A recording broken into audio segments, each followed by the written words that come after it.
Beef Material Podcast. Your value and worth is determined by men and society. But the thing about value and being worth something is how valuable you are to somebody else. Like let me use this as an example first. Money is valuable because we give it value. Money itself doesn't give itself value. Money itself doesn't tell itself that I'm worth $100 when you're a dollar bill, right? A dollar bill doesn't be like, you know what, I'm worth $1 million. No, your value is what everyone else who benefits from you determines your value. So your value is determined by your usefulness, by society, right, by others' view of you. Is a screwdriver useful or valuable if it can't screw anything? Is a hammer valuable or useful if it can't hammer anything? Is a car useful or valuable if it can't move? Think about a Lamborghini. Lamborghinis are relatively expensive. They're like $250K. Is it really worth $250K? Like, how much did it cost to build? Did it cost $20,000 to build? Yet we're spending $250K to obtain it, to have it, to own it. Why do we value it that much? Why does it have that price tag when you buy it, as opposed to it just being like maybe $1,000 more than what it costs to make? Why is it so high? Why is it so expensive?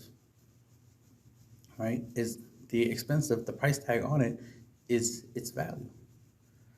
Its function, its capabilities, what it can do also adds to its value. So how much it costs to get the car, the Lamborghini, is part of its value. What it does, how it functions, is part of its value, right? Its importance to the world, what it symbolizes, its value, that's its value. And the list goes on and on function and utility. Those are the most important things to consider when you are choosing something to be valuable. You might have heard like Pokemon cards are expensive, Magic cards are expensive. You might have heard of stuff like that. But when you look at it logically, right? You look at it, it's like, well, these are little pieces of cardboard with pictures on them. Why are these little pieces of cardboard with pictures on them worth so much?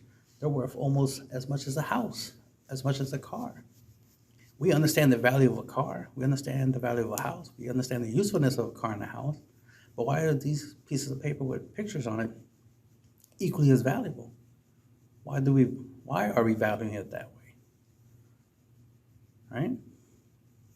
There has to be a reason for it, because the thing itself doesn't justify the value.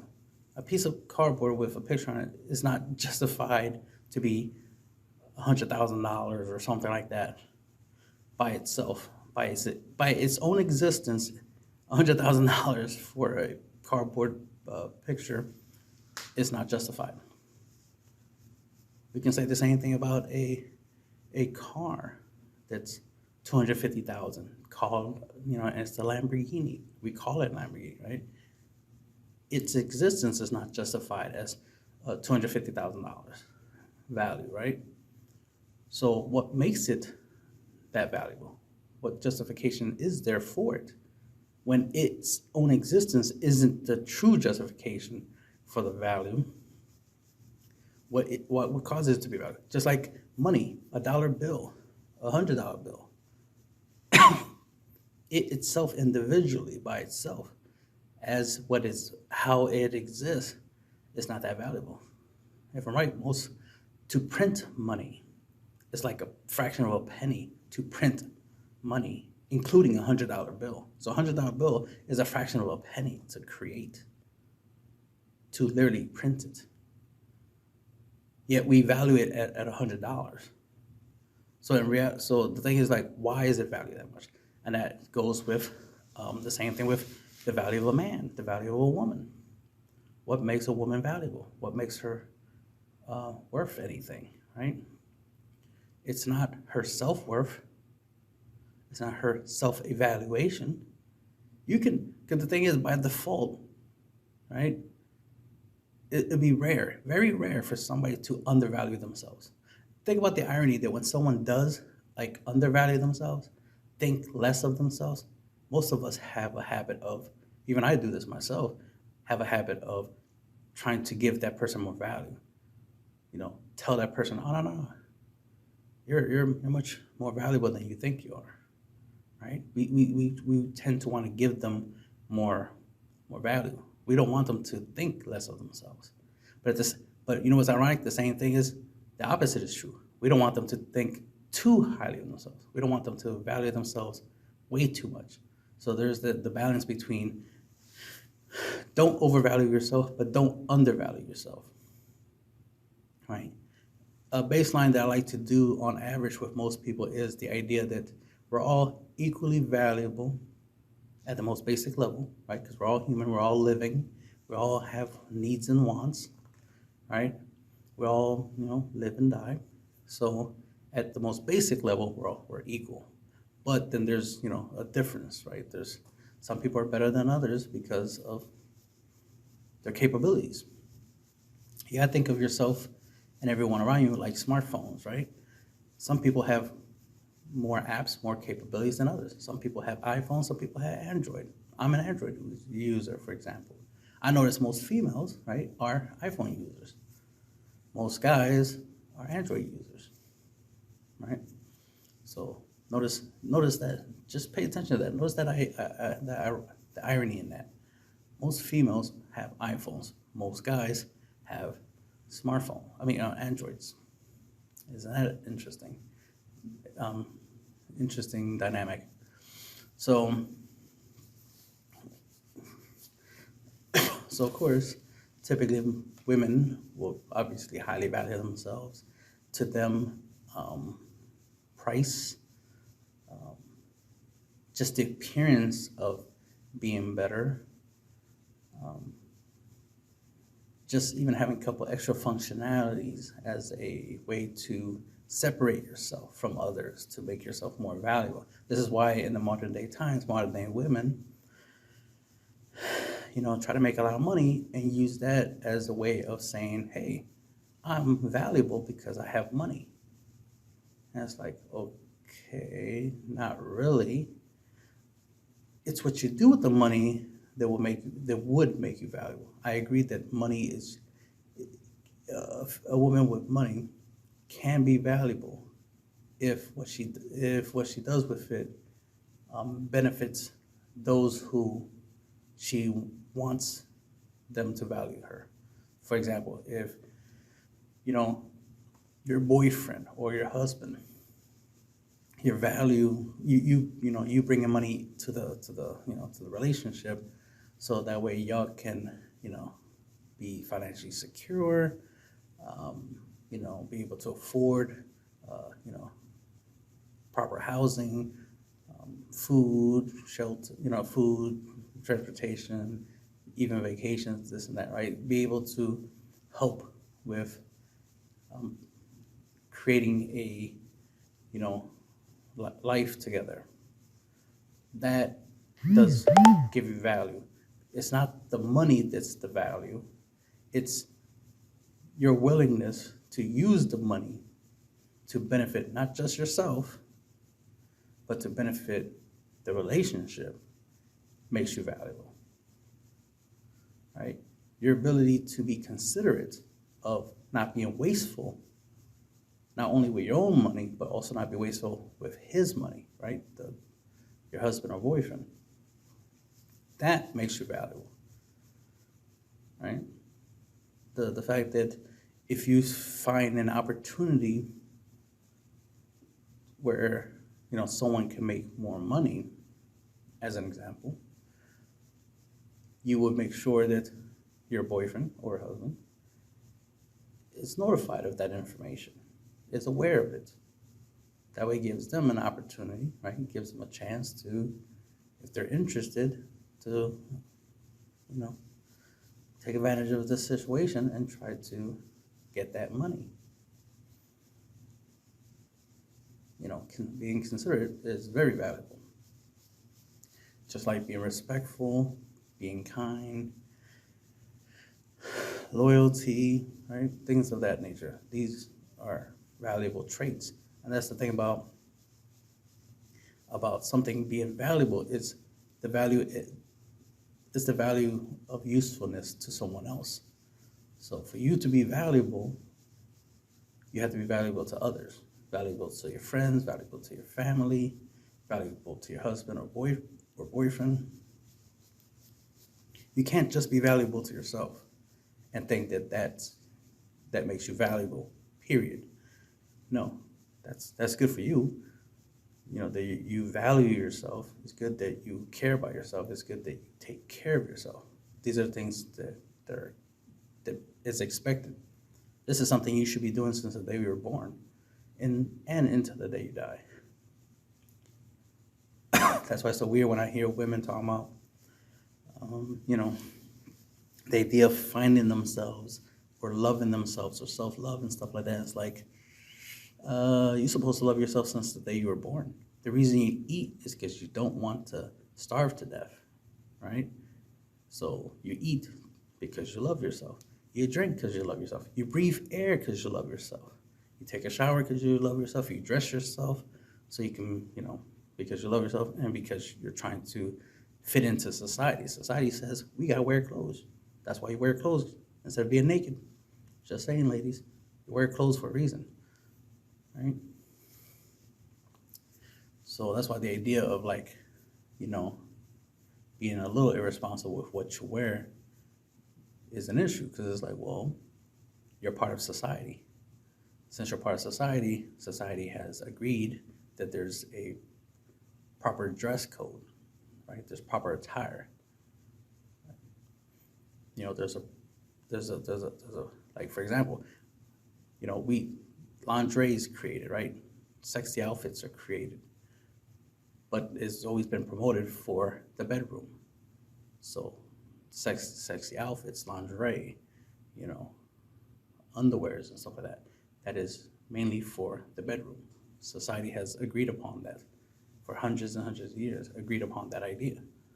Publicly, it's been agreed upon that we wear more clothing, especially when you're exposed to the environments.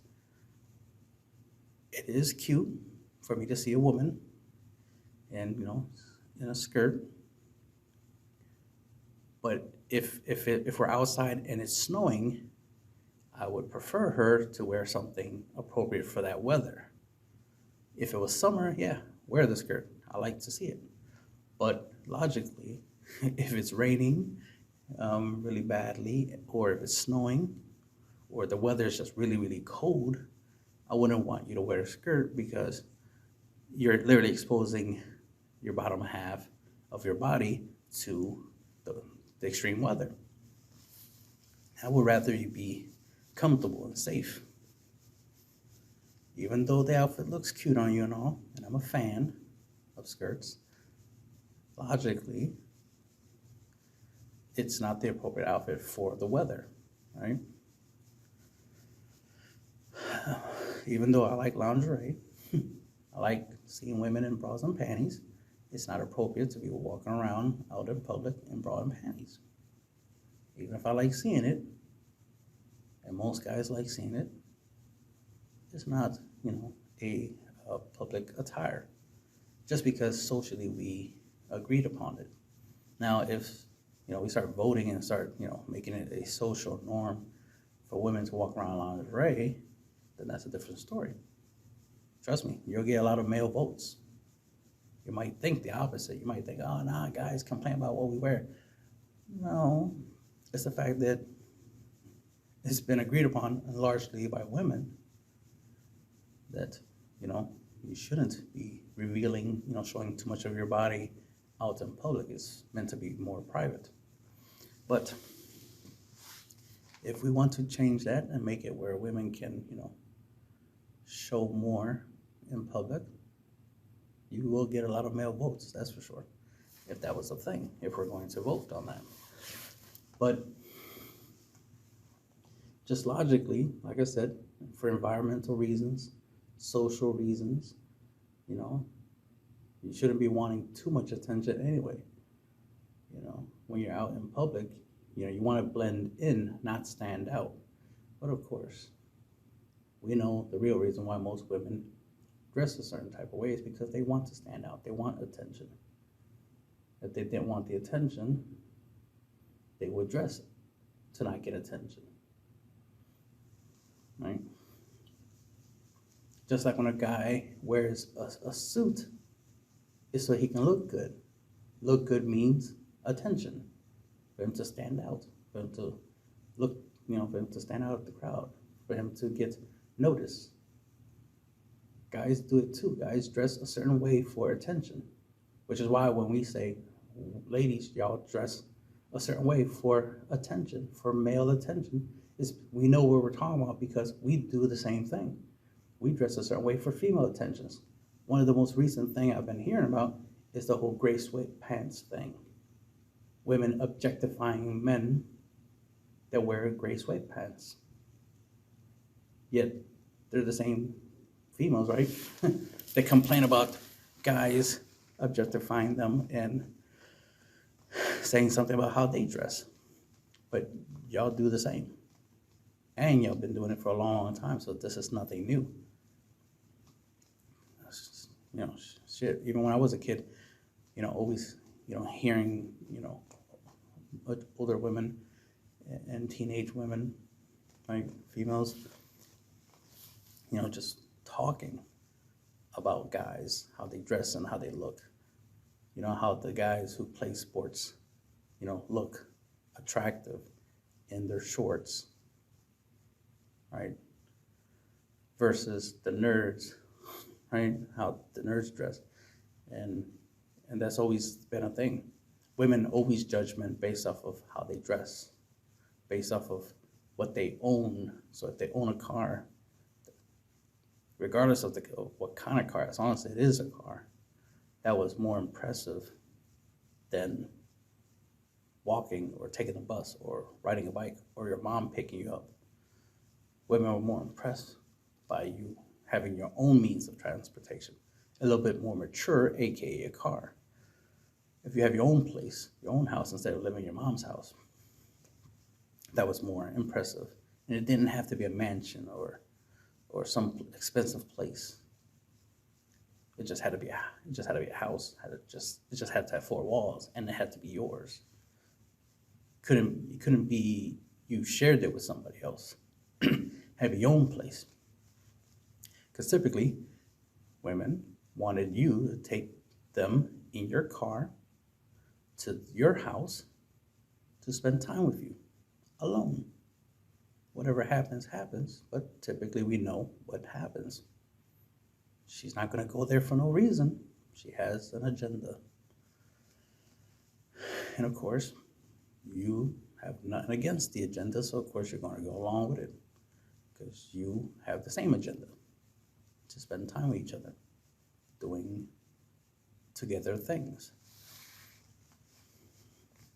And ironically, gas ain't cheap. Having your own place ain't cheap.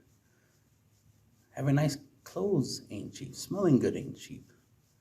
Eating ain't cheap, right? Or none of this stuff is free, right? This stuff costs money. So of course he had to have a job, right? He has to have a way of making money, so that way he can use that money to be able to do things, just to do things, at the most basic level, not to travel around the world and be on a yacht and a mansion and eat, you know, $1,000, you know, meals. No. Just being able to do basic stuff like go around the city, go to a fast food place, or maybe, you know, a fancy restaurant, or go to watch a movie, or go to a theme park, or go to the park, or go to the beach. Just spending time and doing things that you otherwise wouldn't do. Because another thing you got to remember is, well, most of y'all don't know because you're not from that time period. But from that time period, most females they don't have hobbies. They don't have much of anything else. Most of them didn't really like to work, even though there was opportunities for them to work summer jobs. Most of them didn't want to work. They rather hang out with the boys, talk to boys, have the boys buy them things, give them things, because it was easier to ask boys to do stuff for you than to actually go get it yourself. This is the awesome lifestyle, the awesome life the women of the past had. Modern women, well, you want stuff, you gotta buy it yourself now. Now guys are telling you, like, nah, I'm good. I'm not gonna buy you things. You got money, you got a job, you can buy your own things. So ladies now have it worse than the women of the past. Because women of the past literally can go say hi to 3 boys and be like, I'm hungry, and those 3 boys will pitch in money to make sure she eats. Something that's not as common nowadays as it used to be. Right? And all she had to do was talk, spend time with them, laugh at their jokes, smile, maybe touch their hair or their shoulder or something. Just enough physical contact just so the guy feels valuable, feels special, just enough to get as much free stuff out of them as possible and go about her day. And that was normal, right? But of course, at some point, she got to choose one. She can't be, keep taking advantage of them. That would be wrong. And, obviously women had more conscience back in the day, more consideration.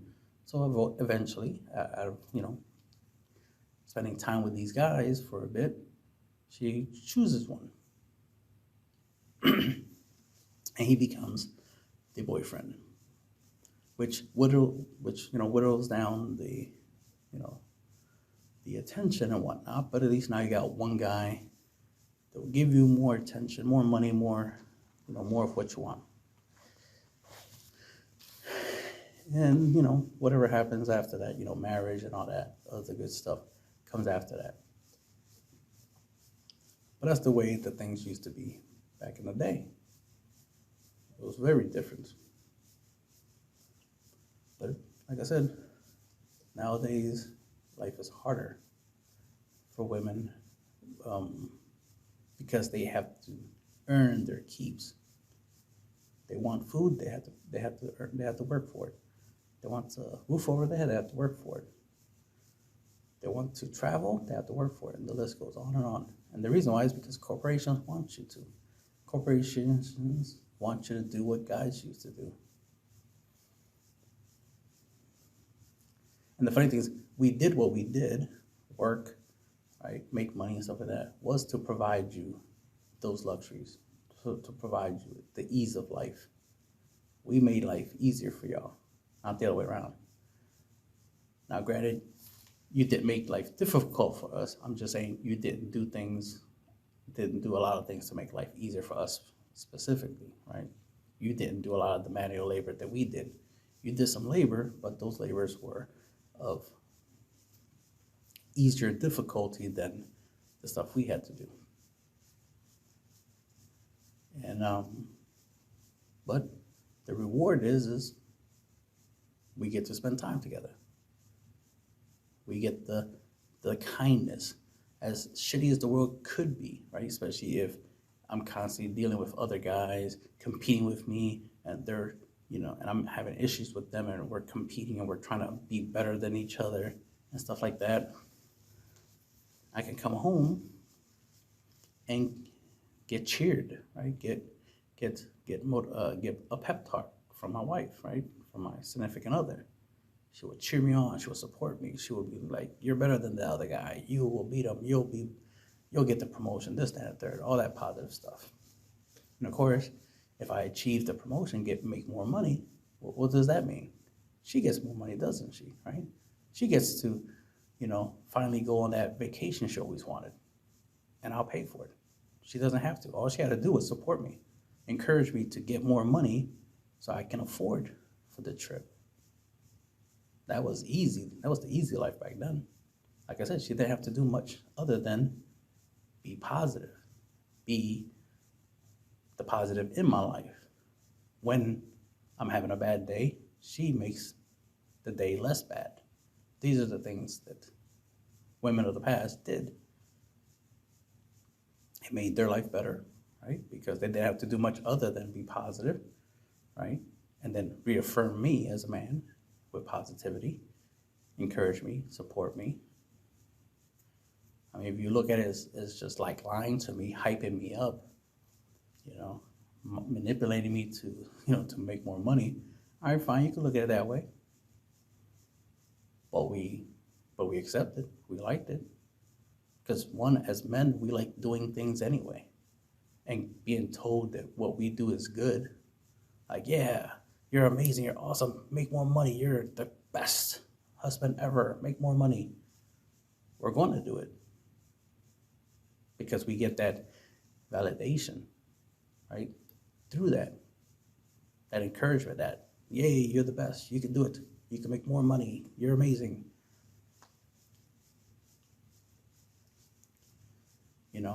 Guys are relatively simple.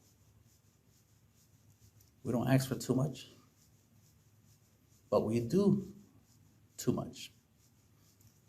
And all we expect is some appreciation for what we do, because we do too much. We do the most.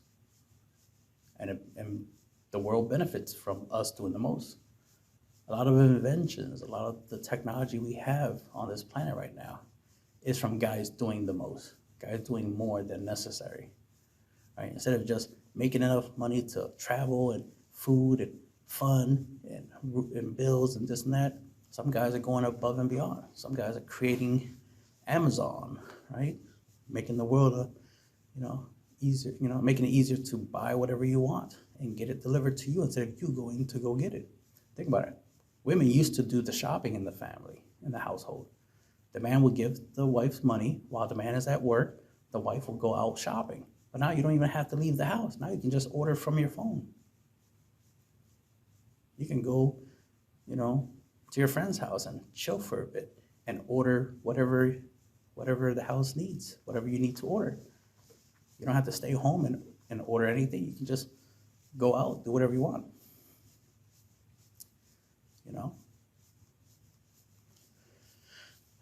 That's the irony, is life, especially for a wife, is much easier now than it used to be back in the day, because back in the day you had to do most. But the fact that you didn't have to work as a wife, right? You didn't have to work for money anyway. You just had to be a wife, and bang, all the money came in. You were privy to more than 50% of your husband's income. Not only that, your husband took up a lot of the responsibilities. He was responsible for a lot of things, way more responsible than you were. This is why, we had stuff like, guys vote, women didn't vote, because with voting, you had certain responsibilities, like joining the military and doing other things like that, and jury duty, and the list goes on, of things you had to do as being involved in the politics, right? Involved in the way the country functions. A lot of responsibility. Most women didn't want that responsibility. They liked it when it's like, yeah, let the guys, do the war thing, and let the guys build things, and let the guys solve problems, let the guys, compete for our attention, or compete for for money, and bring the money back to us, and we'll sit back here and wait and cheer them on. That's what women preferred.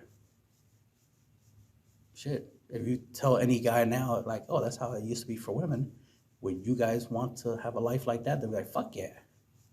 We would love to just sit back and relax and have other people do things for us, have other people make money and give it to us, have other people fight wars for us. Why do I gotta go out there and risk my life? I'd rather sit here playing video games and let somebody else fight a war and keep me safe, keep me protected. Right? There's a lot of guys I've seen on the internet talk about they'll gladly be a house husband. They'll gladly, not be the breadwinner. Let a woman be the breadwinner. They have no problem with a woman makes more money than them. But see, in their mind, they have no problem with a woman makes more money than them, because they expect the woman to take care of them, just like guys for thousands of years took care of women. And that's where the contradiction comes in. That's where the hypocrisy comes in. Because women are not making money to take care of men. They're not making money so they can be in charge and take care of you and be the leader and be the provider, to be the protector, make your life easy. That's not why they're doing it. They're doing it to spite you, right? They're doing it so that way they can tell you can't tell them what to do. You can't tell them what to do. Even if what you're telling them is beneficial for them, it protects them, it makes them happy, they don't care. They want to be able to decide.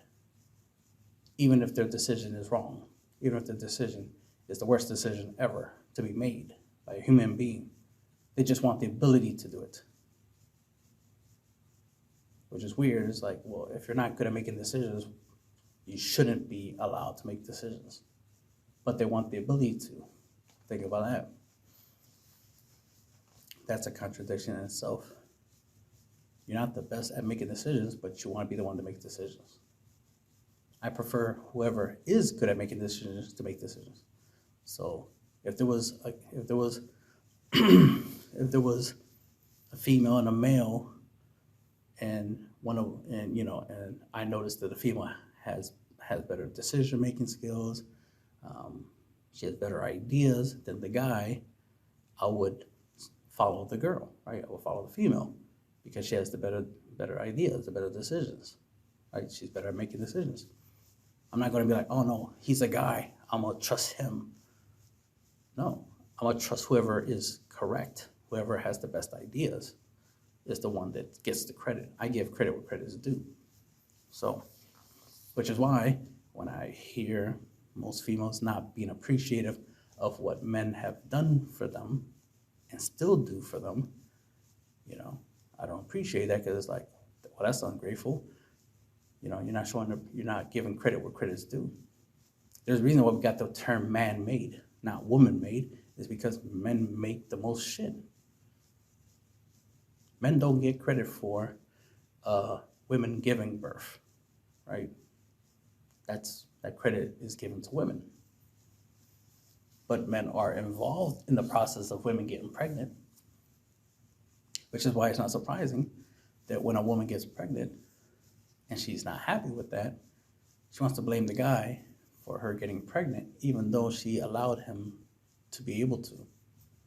You did a making baby activity, you shouldn't be surprised that a baby was made. It's the same thing as if you jump into a highway and get hit by a car. Well, you did a getting hit by a car activity. You did something that was highly likely to cause you bodily harm. Just like if you do baby making activities, you're typically going to end up making a baby. That's just how that works. Which is why you should try not to make a habit of doing a lot of baby making activities, so that we can reduce the situation where you end up accidentally making a baby. Because to me, it's not really an accident when you're literally doing the activity that is literally made for the purpose of making babies. Because do lions have abortions? Right? Do monkeys have abortions? Do dolphins have abortions? Right? As an example, no. When they want to reproduce, then they go have sex. That happens more often than having sex for fun. Right? But this is not about sex. Right?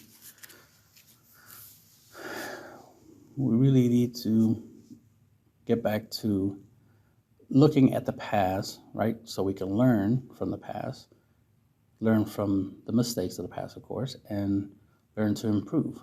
If most females want to, notice or want to complain about, oh, well, in the past, there was some domestic abuse. Okay, no one's saying there wasn't. It's just that it was rare, but it did happen. Okay, what can we do to minimize it? The idea of like, well, no marriage. No, that's not a real logical solution. That's an extreme solution to that very rare scenario. The thing is, we want to reduce the possibility of that activity, right, of abuse. But we don't have to totally get rid of something else that is not correlated to the abuse. Marriage does not equal abuse, just like marriage does not equal divorce. That's some of the some of the stupid stuff I see on the internet. Most guys are like, "Oh man, marriage is terrible. Don't get married." It's like, no, you mean divorce. Because sometimes they'll be like, "Oh, marriage is bad because she'll take half of everything you earn." It's like, no, that's divorce. You're talking about divorce, not marriage. Marriage is not that she takes half of everything and she's not taking. If you're married, you're giving her half of your income because she's your wife, right? You want to take care of her, so you'll give her half or more or less, whatever, however way y'all arrange it. But to say, marriage is automatically half of your money, and you're saying that she's taking it, like if she's stealing it, it's like no, you're actually referring to divorce. Divorce is where that type of activity tends to happen more often, is divorce. So divorce is bad. Marriage is the good part. Marriage is what you want. Divorce is what you don't want. Granted, in order to get divorced, you got to get married first. I get it. Marriage, then divorce can be a factor. Without marriage, there is no such thing as divorce, right? But I hate the fact that people connect the two as if the two are the same thing, which are not. Marriage is good. Divorce is bad, which is why you need to prepare for divorce, right? Prepare that if it does happen, it's not a problem, right? Financially, for example. So, of course, I give guys advice on make more money. Make so much money that if you do end up getting divorced, it's financially not a problem. You can afford it. You need to be able to afford divorce. That's what I'm trying to say. You need to be able to afford failure. I mean, marriage and weddings ain't cheap. You need money for that stuff anyway. You need money for marriage in the first place, let alone divorce, right? So make sure you have more than enough money for marriage and more than enough money for divorce. That's it. Logic. Solution means problem. Notice that I didn't say, don't get married at all, right? That's the best way to avoid divorce. I'm like, no, make a lot of money so that way you can get married, enjoy marriage, and if it doesn't last and divorce happens, that's fine. You could afford it. You can afford divorce and you just move on and maybe try again. Maybe find someone else to get married and try it again. Maybe that one will last, right? It's better to try and fail than to have never tried it at all, right? It's better to love and lost than to have never loved at all. That's what I believe. It's better to plan for the worst, which is divorce, right?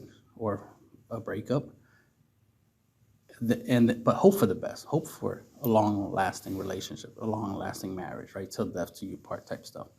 That's the thing. Most people don't plan for the worst-case scenario. They're way too hopeful. Or they're too doom and gloom that they're like, you know what? I'm not even going to try dating. I'm not even going to try to fall in love. I'm not even going to get married. I'm not going to do any of those things because of the possibility of failure. Just because you could fail, they immediately think, well, that's guaranteed. No, it's not. Failure is not guaranteed. Failure is possible, not guaranteed. Because, if you believe failure is guaranteed, then you should believe success is guaranteed. So if you think a marriage can fall apart, well, a marriage can also not fall apart. There's tons of people that are married and been married for like 20 plus years.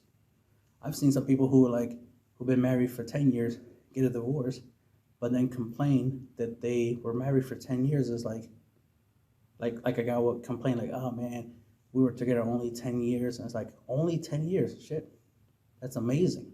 You're complaining about it like that's a bad thing. You had 10 years to be with her. You should be grateful you got 10 years. Most guys don't even have 10 hours or 10 days being with a woman. let alone 10 years. You got 10 years and you're complaining about it? Think about how ungrateful you have to be to complain that you got 10 years. Some women be like, oh my gosh, I gave him 20 years of my life, blah, blah, blah, blah, blah. It's like, you spent 20 years with him. You didn't give him 20 years of your life. You spent 20 years with him. Both you and him equally shared those 20 years. There is no you giving something. You did not extend his life by 20 extra years. So you didn't give him anything. Y'all spent 20 years together. And for all you know, you had it the best for those 20 years. You had a much better outcome for those 20 years. You benefited more for those 20 years than he probably did. And you don't know, and you don't care. Typically that tends to happen. Sometimes, a lot of times, it turns out that, the wife wasn't the best wife, wasn't the best person to be with, was miserable, to be with that person, that wife, right? That woman for a long time. But usually they don't see it that way. And that's unfortunate. Most women, right? Most females don't see it that way. They'll see it as if, as well, I only got 20 years. I deserve more. They don't even appreciate the 20 years they did have. They'll complain that they didn't get more. Think about how selfish that is. Think about how greedy that is. How entitled you must be to be like, 20 years wasn't enough when it's more than enough. There's tons of stuff you could have done in 20 years.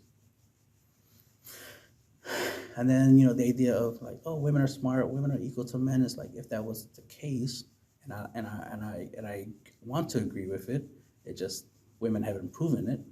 But I want to agree with the idea of women being capable of being equal to men, in capabilities, that you think they would be smart enough, right, to take money that they make from whatever job they have, invest it, make more money, right? Make money off of dividends, make money off of dividends paid out from interest. Yeah, interest, there you go. Interest and dividends. Dividends is stock, interest is stock, is a savings account. Put your money into CD accounts, put your money into real estate, put your money into things that makes money. That way you always have money. And then get yourself a man, right? Live happily ever after, or at least try to.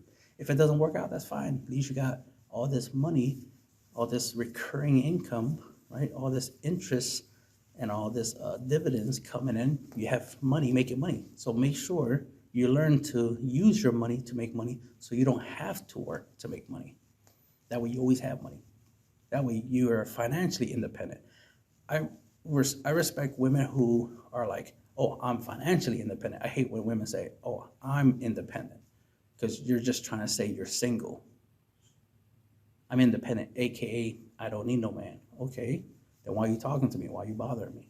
If you don't need me, then you need to leave me alone so I can talk to women who would like to be with me, right?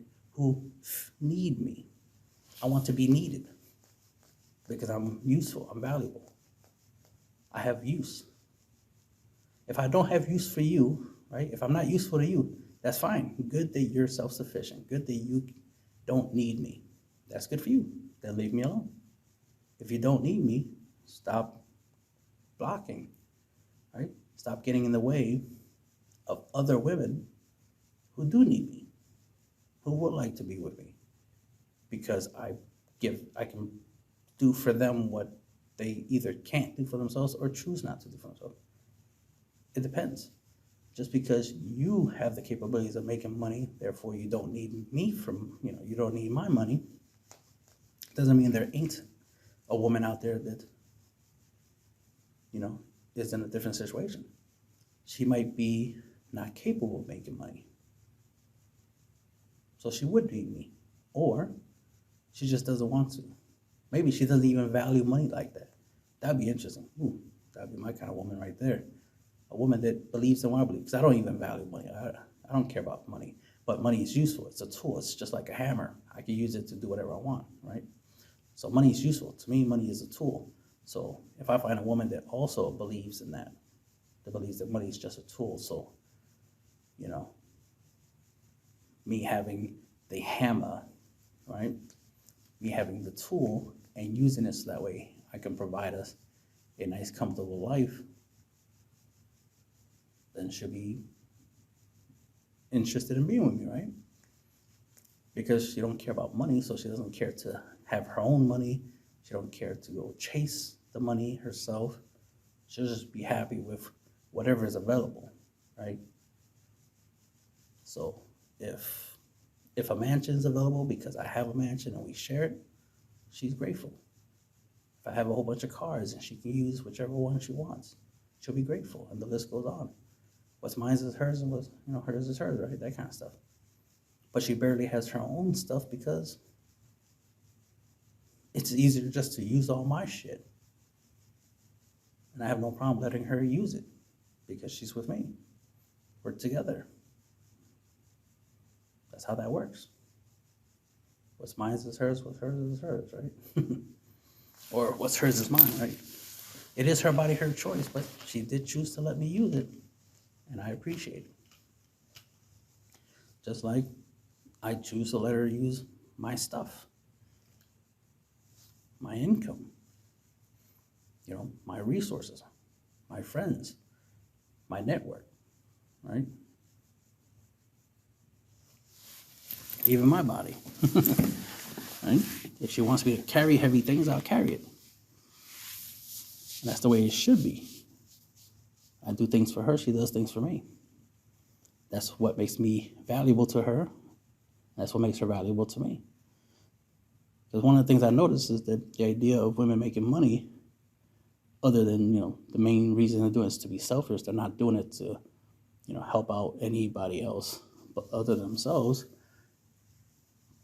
is the idea of like, they're trying to take one thing that guys typically bring to the table, which is something they want, is money. And since women want money, they want to take literally the middleman out of the equation. Instead of the man makes the money and then shares it with her, she wants to get the guy out the equation and just have the money directly deposited to her, which is why she goes out and makes the money. That's the only real reason, is because she wants the end result, which is the money. Women don't really want to work. They want the money. If women can get money for free, that's what they really want. Money free of charge. They don't really want to work for it. Shit, guys don't even want to work for money. But we do what we got to do. Women have the option to not work and still get money.